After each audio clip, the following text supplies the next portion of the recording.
that even Kerala has not made much advances in terms of women representation in legislature. You said Arya Rajendra, 21 years. Yeah, Arya Rajendra is the mayor of capital city of Trivandrum, and she's a student, university student, and she became the mayor at the age of 21. And we have many such presiding officers of local bodies, corporations, municipal panchayats, and municipalities and gram panchayats, even district panchayats are headed by comparatively young people. That is the, but still the women representation in assembly is not much improved. Kerala is one of the most progressive states in the country in terms of literacy, in terms of education, in terms of democratic consciousness. But still, one of the areas where Kerala is lagging behind is equal representation of women in assembly. But Mukesh was talking about gender. The gender equality in education has been achieved long before in Kerala.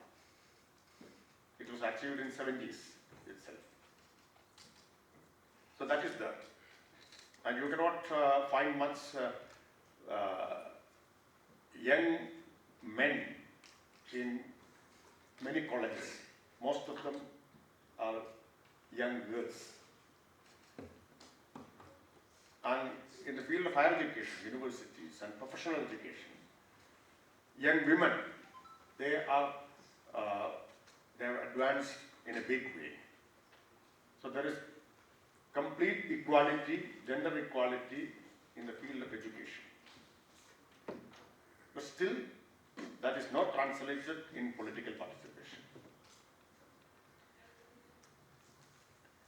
So my question is why the young people, why the youth is underrepresented in our parliament and in legislatures. How can we address this issue? How can we enhance the representation of youth in parliament and state legislatures? I am of the view that it cannot be done mechanically. You cannot bring a change overnight. It's not possible. The representation of youth in lawmaking bodies is a reflection of youth participation in political activity and in democratic activity. And it is proportionate. So, what has happened? The participation of youth in political activities and democratic exercises have come down drastically in the last few decades. During the period of freedom struggle, youth was spearheading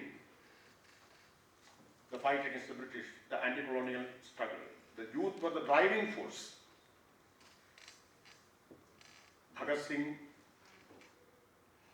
joined Hindustan Revolutionary Army, Socialist Revolutionary Army at the age of 21. And he became a martyr at the age of 24. He made the supreme sacrifice at the peak of his youth. All the leaders of national movement, they entered into freedom struggle at a very young age. Most of them quit their studies, they left universities to join freedom struggle. And until 80s, during emergency, youth were largely participating in political activity in defense of civil and political rights. They were very active. But what has happened in the last 3-4 decades, especially in the last 3 decades? in the last 3 decades, there has been large-scale depoliticization of youth, and a political mindset was created among the young people of our country. This depoliticization was fostered in the neoliberal era.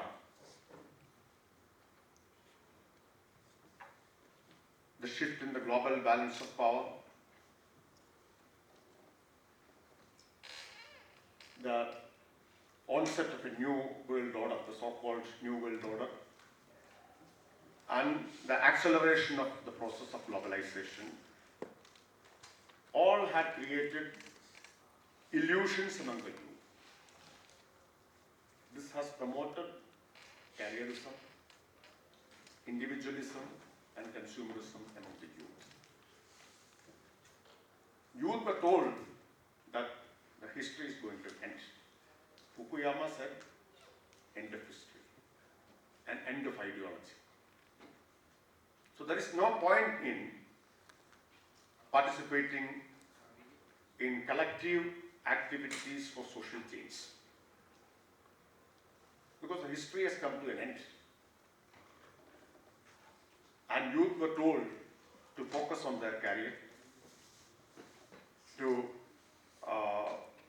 compete with others, and the theory of survival of the fittest, the Darwinian theory of survival of the fittest, was applied.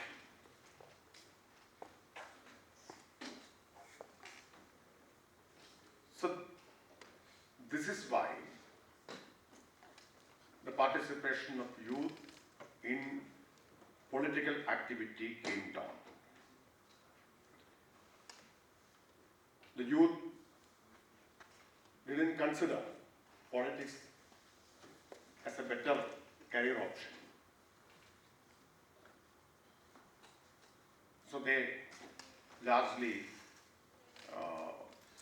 turned away from politics. So all this prevented the young people from participating in democratic exercises.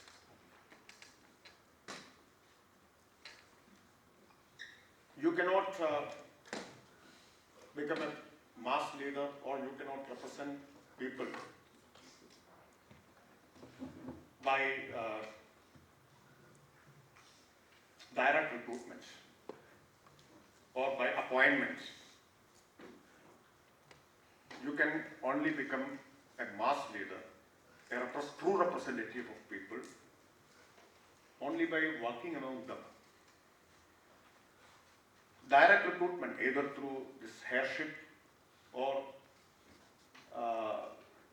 through or as a profession, is not a solution to the problem of addressing underrepresentation of youth in lawmaking bodies. I am completely opposed to the idea of seeing this politics as a career option or politics as a profession. I don't think that politics is a profession. Leaders emerge out of people, they are not recruited or appointed. Politics as a profession itself is an apolitical and anti-people idea. It's not like a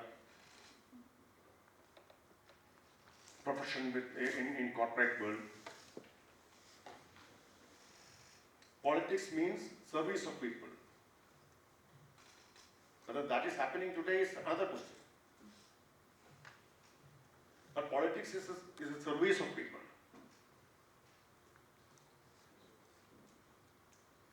It's all about, politics is all about ideology, principles, values, and policies. If it is liberated from ideology, values, principles, and policies, then it's not politics.